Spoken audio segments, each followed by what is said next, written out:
Assalamualaikum warahmatullahi wabarakatuh. Perkenalkan nama saya Iman Nuraini dengan NPM 2578201. Di video kali ini, saya akan mempresentasikan modul 8, tepatnya di 8.1, yaitu Network Layer Characteristic.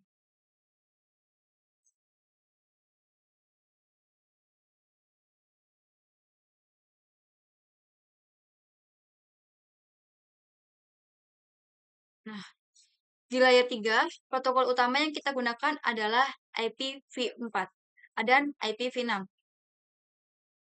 Bayangkan network layer sebagai sistem pos yang memastikan surat Anda sampai dari satu kota ke kota lain. Nah, ada 4 operasi utama yang dilakukan di sini. Yang pertama, addressing. Itu memberikan alamat IP yang unik ke setiap perangkat. Yang kedua, encapsulation, yaitu membungkus data dari layer 4 dengan header IP. Yang ketiga, ada routing, di mana proses memilih jalur terbaik bagi paket untuk sampai ke tujuan. Biasanya melibatkan router. Setiap langkah yang dilewati paket di router disebut hop. Nah, yang terakhir ada enkapsulasi. Nah, proses di sisi penerimaan di mana router atau host tujuan melepaskan header IP setelah memastikan alamatnya cocok.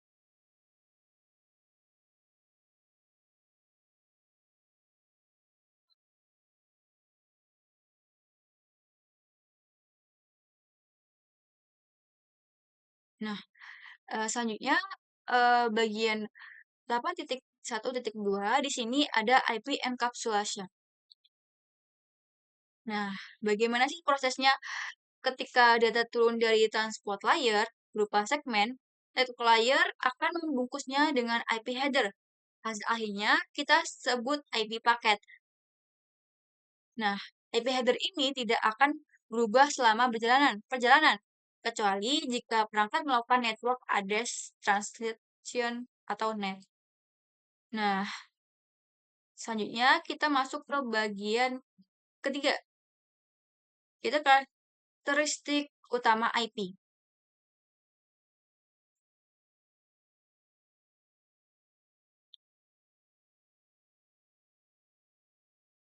Protokol IP didesain sangat efisien dengan 3 karakteristik utama. Yang pertama terdapat connectionless. Nah, IP tidak perlu membangun jabat tangan atau handshake sebelum mengirim data. Sama seperti mengirim surat. Kita langsung saja kirim tanpa memastikan penerima siap atau tidak. Seperti itu. Yang kedua terdapat best effort. Nah, IP tidak menjamin paket pasti sampai. Paket bisa hilang, rusak, atau sampai tidak berurutan di tengah jalan. Kalau kita butuh keandalan seperti verifikasi data, nah kita serahkan tugas itu ke protokol di layer 4, yaitu TCP. Yang ketiga terdapat media independen. Nah, tidak peduli apakah data dibawa melalui kabel tembaga, Ethernet, kabel fiber optik, atau sinyal nirkabel, seperti Wi-Fi, tapi bisa berjalan di atas media apa saja.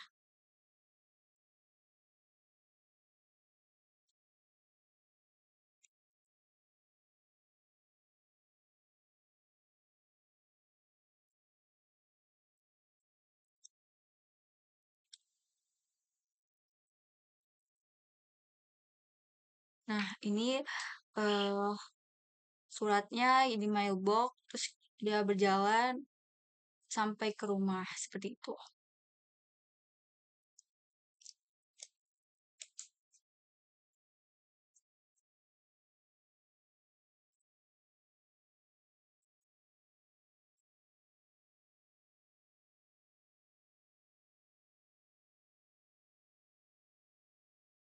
Nah, di sini kita masuk ke 8.1.6.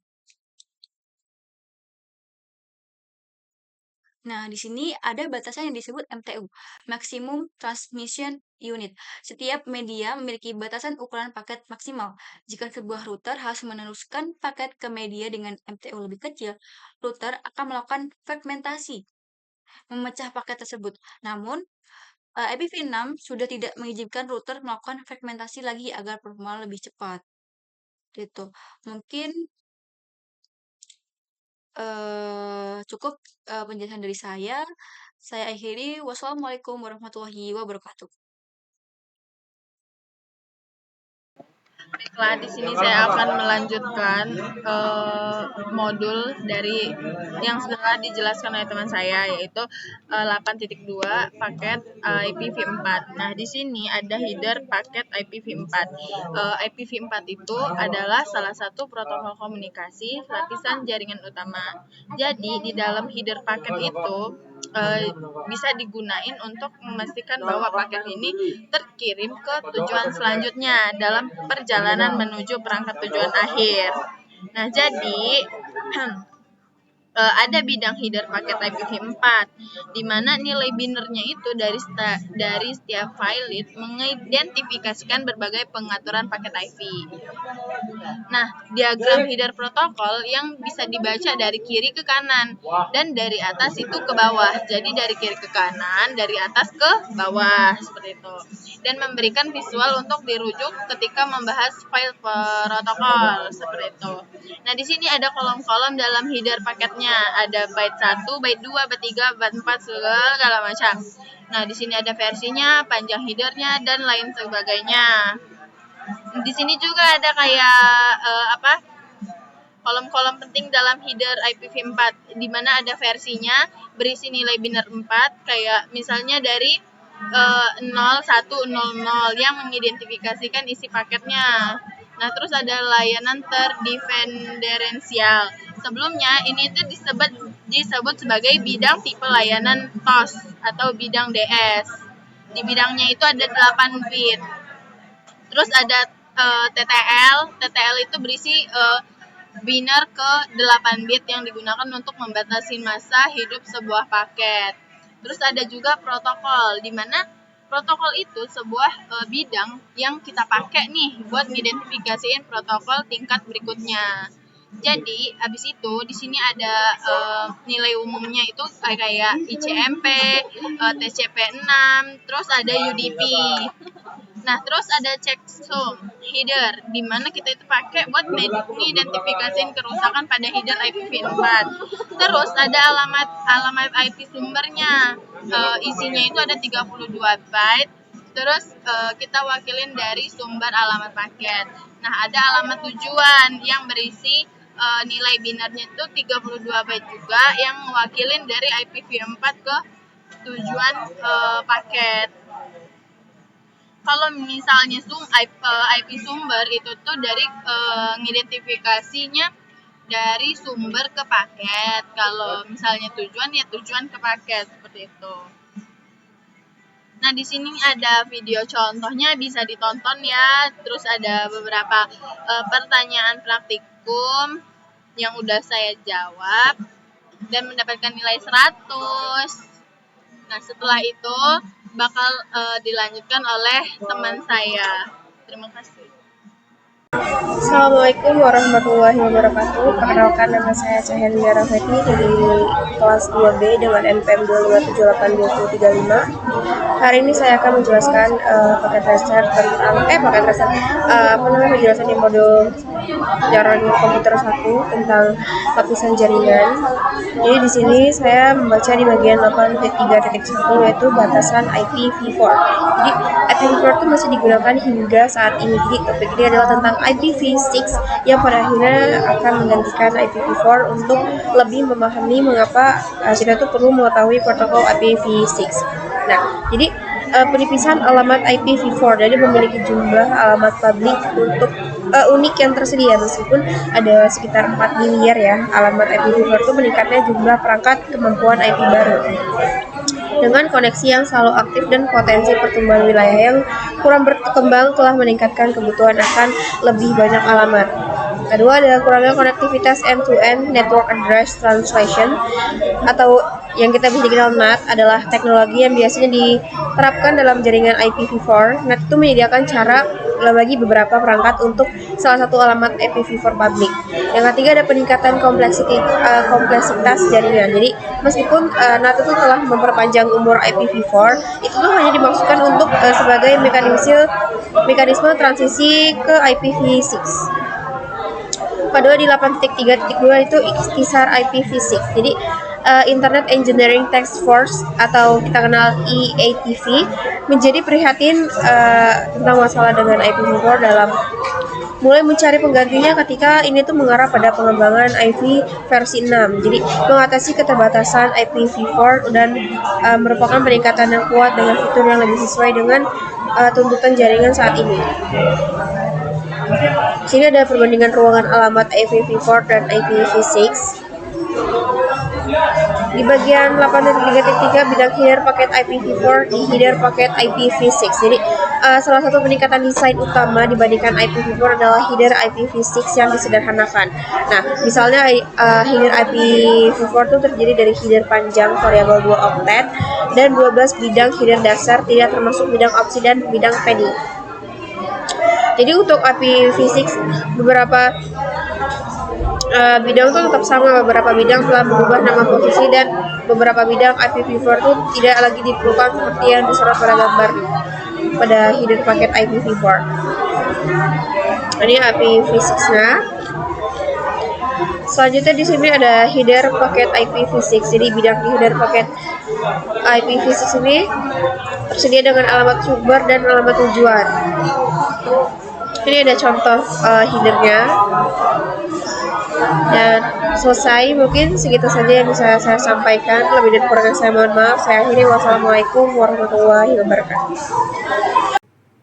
Assalamualaikum warahmatullahi wabarakatuh. Halo semuanya, perkenalkan nama saya Gohan Christian Pangaribuan dengan NPM 2578240. Di sini saya ingin melanjutkan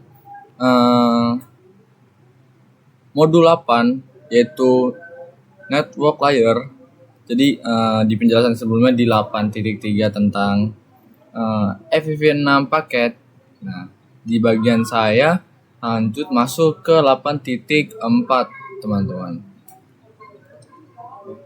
Di 8.4 ini dia bagaimana si host ini melakukan perutan seperti itu. Lanjut kita masuk ke materinya. Di materi pertama ada 8.4.1 yaitu keputusan penerusan host. Jadi baik dengan IPv4 maupun IPv6, paket selalu dibuat di host sumber. Lalu si host sumber juga dia harus dapat mengarahkan paket ke host tujuan. Seperti itu. Lalu untuk melakukan perutan ini, perangkat si akhir host juga harus membuat tabel perutannya sendiri. Nah, lalu ada peran lain dari lapisan jaringan yang adalah untuk mengarahkan paket antar host. Jadi sebuah host itu dapat mengirim paket ke hal-hal contohnya berikut. Dia ada pertama namanya host dapat melakukan ping ke dirinya sendiri dengan mengirimkan paket ke alamat IPv4 khusus 127.0.0.1 atau alamat si IPv6-nya teman-teman yang .2.21 yang disebut sebagai antarmuka loopback. Lalu di host lokal, kedua ada host lokal. Nah, ini adalah host tujuan yang berada di jaringan lokal yang sama dengan host pengirimnya. Host sumber dan tujuan berbagi alamat di jaringan yang sama. Lalu yang ketiga ada host jarak jauh. Ini adalah host tujuan pada jaringan jarak jauh. Host sumber dan tujuan tidak berbagi alamat atau di jaringan yang sama seperti itu. Nah, gambar ini mengilustrasikan alamat PC1 yang terhubung ke host lokal pada jaringan yang sama dan ke host yang jarak jauh terletak di jaringan lain. Lalu kita 8.2 lanjutkan, yaitu gerbang default. Default gateway adalah perangkat jaringan, misalnya router atau switch layer 3 yang dia bisa tuh ngarahin ke lalu lintas jaringan yang lain seperti itu. Terus kalau kita ngudahin analogi bahwa jaringan tuh seperti sebuah rancangan, maka default gateway ini seperti sebuah pintu masuknya. Jika kayak kita mau pergi atau keluar ke ruangan atau yang lain, kita kan pasti menemukan pintu masuk dong. seperti itu. Nah, si default gateway inilah. Lalu lanjut kita di 8.4.3 yaitu host meroute ke gateway default. Jadi tabel perutan host base-nya itu dia mencakup si gateway default. Pada FTP4, si host ini menerima allowed FTP4 dari gateway default baik secara dinamis dari dynamic host konfigurasi protokol DHCP atau dikonfigurasi secara manual pada IPv6. Lalu router mengiklankan alamat gateway default atau host dapat dikonfigurasi secara manual. Lalu di sini ada gambar ilustrasi si PC1 dan PC2 dikonfigurasi dengan alamat FTP4 yaitu 192.168.10.1 sebagai pintunya atau gateway defaultnya. Kita langsung 8.4 yaitu di 8.4 ini tabel perutan host. Jadi pada sistem operasi Windows, perintah root print atau netstart -r dapat kita gunain dia untuk nampilin tabel routing host. Kedua perintah itu menghasilkan output yang sama. Outputnya juga mungkin tampak membingungkan pada awalnya, tapi sebenarnya cukup mudah sih dipahamin. The action required. Seperti itu. Sekian dari penjelasan saya, dan penjelasan akan dijelaskan oleh teman saya. Saya akhiri. Assalamualaikum warahmatullahi wabarakatuh. Assalamualaikum warahmatullahi wabarakatuh. Saya Muhammad Fazal Habibullah dengan NPM 257820104. Pada video kali ini saya akan membantu menjelaskan atau melanjutkan dari rekan-rekan saya sebelumnya, yaitu akan mempresentasikan atau membacakan atau menjelaskan tentang modul 8, yaitu lapisan jaringan, yang bertajuk lapisan jaringan. Network layer nggak sih ini jadi jatuhnya? Sabar ya, translate-nya saya tutup dulu ya. Nah ya, network layer. Saya di bagian 8.5 yaitu introduce routing, atau bahasa Indonesianya memperkenalkan routing. Jadi pada poin 8.5.1 keputusan penerusan paket router dengan isi topik sebelumnya membahas tentang tabel peruteran host. Sebagian besar jaringan juga berisi router yang merupakan perangkat perantara. Router ini perangkat perantara ya. Router juga berisi tabel peruteran. Topik ini membahas operasi router pada lapisan jaringan. Ketika sebuah host mengirim paket ke host lain, dia akan memeriksa tabel peruteraannya untuk menemukan kemana paket ini akan terkirim. Jadi dia itu akan melalui jalur mana, router mana, dan juga switch mana. Ya, kalau ada switch ya. Tapi kita lebih fokus ke bagian router. Jika host tujuan berada di jaringan jarak jauh, paket tersebut diteruskan ke gateway default yang biasanya adalah router lokal. Apa yang terjadi ketika sebuah paket tiba di antarmuka router? Router memeriksa alamat IP tujuan paket dan mencari ke tabel peruterannya untuk menemukan kemana paket tersebut akan diteruskan. Tabel peruteran berisi daftar sebuah alamat jaringan yang dikenal sebagai prefix /27//24, itu namanya prefix ya. Dan kemana paket tersebut akan diteruskan. Entry-entry ini dikenal sebagai entry route. Router akan meneruskan paket menggunakan entry route yang paling cocok atau terpanjang. Nah, seperti dianalogikan sini ya. Paket ya, pada peristiwa pertama paket tiba di antarmuka gigabyte Ethernet 0/0/0 pada router 1 ya. Ini router 1. Jadi alamat pertama itu dikirim. Nah, ini alamat tujuannya 10.1.10. Nah, itu berada di 10.1.1.10 itu di sini, PC ini. Ya, soalnya ini titik 10 ya. Berarti dia itu beda gateway atau beda tempat, beda prefix. Tetap sama sih prefix ya. Tapi beda tempat jaringan. Gak beda juga sih. pokoknya beda tempat lah, beda router gitu. Jadi router 1 akan memeriksa alamat IP4 tujuannya kemana dan mencari kecocokan terbaik dalam tabel perutuhan IPv4-nya. Entry rute menunjukkan bahwa paket ini akan diteruskan ke rute R2. Jadi dia akan diteruskan ke router R2. Lalu router R2 itu membungkus paket ke dalam header dan trailer Ethernet baru dan meneruskan paket tersebut ke router hop berikutnya, itu router 2. Tabel berikut menunjukkan informasi penting dari tabel router 1. Jadi tabel perutaan router 1 itu, nah ini rutenya ya yang akan ditempuhnya. Rute yang akan ditempuh apa itu rute ini ya? Iya ya, itu rute awal ya, rute switchnya.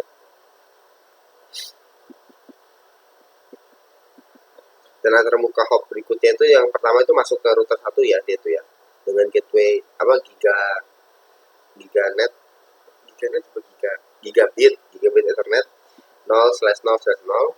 Terus rutenya itu adalah ini IP-nya /30, berarti dia itu di antara ini ya, kedua ini ya. Nah ini /30 berarti ke router 2, dan dia akan masuk atau keluar ke di gigabit Ethernet 0/0/1. Nah di situ gigabitnya itu masuk di bagian jalur sini ya, dan terus keluar di bagian jalur ini.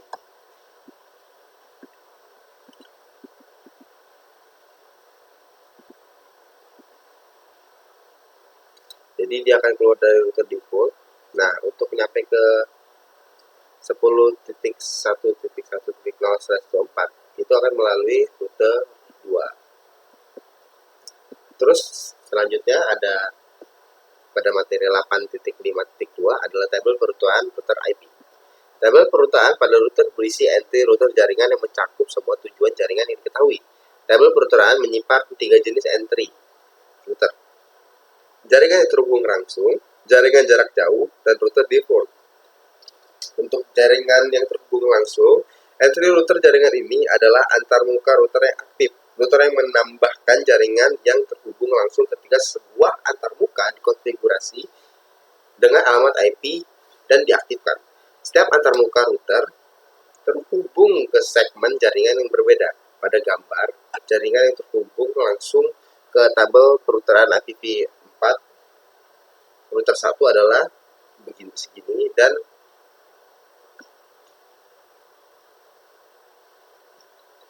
jadi yang pertama itu dia itu ada nggak foto? Nah ya di sini. Jadi yang pertama itu nyambung di sini ya. Terus dia nyambung yang kedua di sini. Yang pertama itu di switch.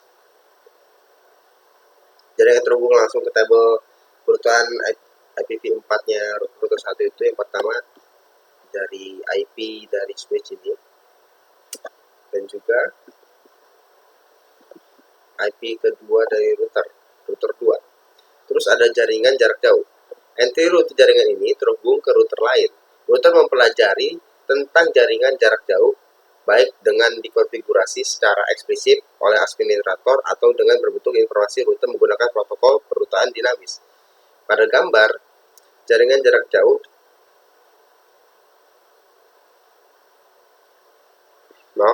jaringan jarak jauh dalam tabel perutuhan adalah 10.1.1.0 traffic 24 atau /24.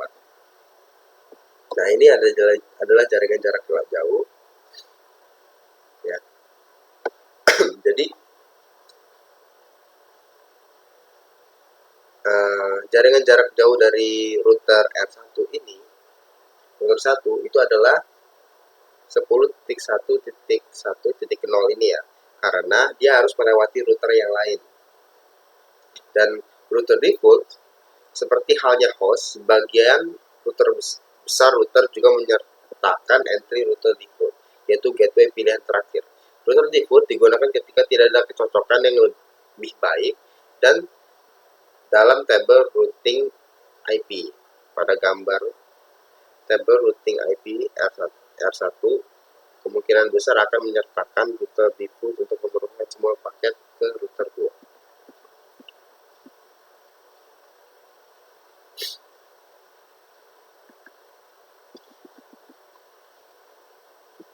Router dapat mempelajari tentang jaringan jarak jauh dengan salah satu cara, yaitu dua cara, yaitu cara manual dan cara dinamis. Cara manual itu jaringan jarak jauh dimasukkan secara manual ke dalam tabel router menggunakan router statis. Terus dinamis, router jarak jauh dipelajari secara otomatis menggunakan protokol peruturan dinamis.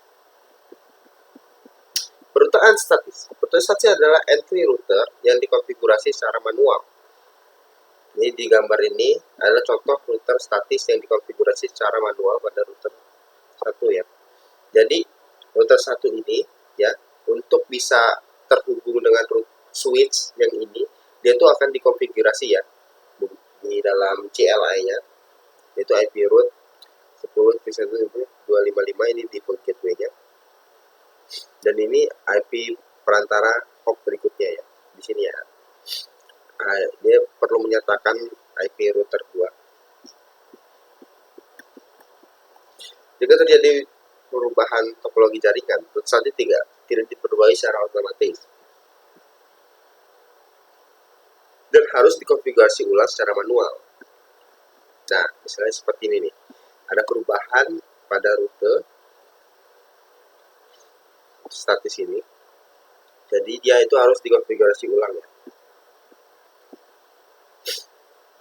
Untuk karakteristiknya sendiri itu rute statis harus dikonfigurasi secara manual. Administrator perlu mengkonfigurasi ulang rute statis jika terjadi perubahan topologi atau perubahan peta jaringannya agar tidak terjadi crash atau tidak terbaca. Terus rute statis cocok digunakan untuk jaringan kecil ketika hanya sedikit atau tidak ada tautan redundan atau tidak ada perangkat tambahan yang dalam jangka panjang. Terus ada peruteran dinamis. Protokol routing dinamis memungkinkan router untuk secara otomatis mempelajari jaringan jarak jauh, termasuk router default dan router lainnya. Protokol routing dinamis meliputi OSPF dan IIGRP, Enhanced Interior Gateway Routing Protocol. Di gambar ini akan mencontohkan router R1 dan R2 secara otomatis berbagi informasi jaringan menggunakan protokol routing OSPF. R1 menggunakan protokol routing OSPF untuk memberikan R2 tentang jaringan ini ya, jaringan switch, dan R2 akan memberitahu pada R1 bahwa ada jaringan switch 10.1.0. Konfigurasi dasar memerlukan administrator jaringan untuk mengaktifkan jaringan tersebut langsung dalam protokol peruturan dinamis. Jadi peruturan dinamis ini secara otomatis melakukan hal menemukan jaringan jarak jauh, memastikan informasi rute selalu diperbarui, pilihan jalur terbaik ke jaringan tertentu, mencari jalur terbaik jika jalur saat ini tidak tersedia. Nah, ketika sebuah rute dikonfigurasi secara manual dan rute statis atau mempelajari jaringan jarak jauh secara dinamis menggunakan protokol router dinamis, alamat jaringan jarak jauh dan alamat hop berikutnya dimasukkan ke dalam tabel routing IP. Seperti ditunjukkan pada gambar, jika terjadi perubahan topologi, router akan secara otomatis menyesuaikan dan mencoba menentukan jaringan terbaru. Nah, ini jalur terbaik sebelumnya ya, router 1 ke router 2. Tapi misalnya di sini ada perubahan topologi atau perubahan nama gitu, router 1 akan mencari jalan terbaru untuk sampai kepada switch 10.1.1.0.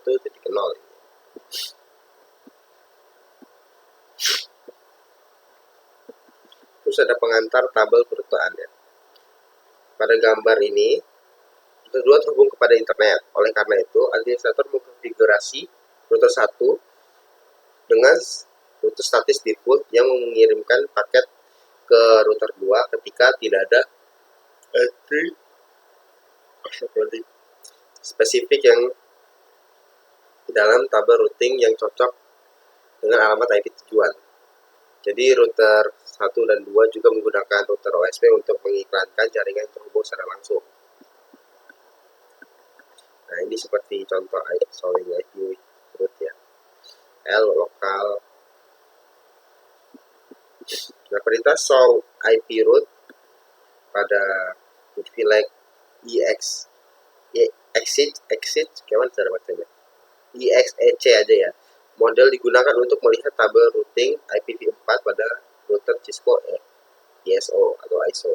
Contoh ini menunjukkan tabel router pada router 1. Di awal setiap entry tabel routing terdapat kode yang digunakan untuk mengidentifikasi jenis rute dan bagaimana rute tersebut dipelajari.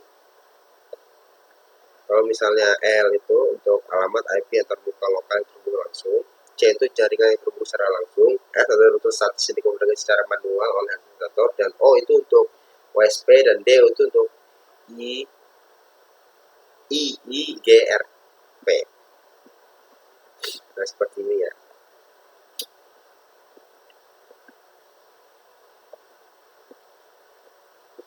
Kami butuh menampilkan semua rute IPv4 yang diketahui router 1. Oke, mungkin sekian saja. Saya akhiri. Kurang lebihnya saya minta maaf. Wassalamualaikum warahmatullahi wabarakatuh.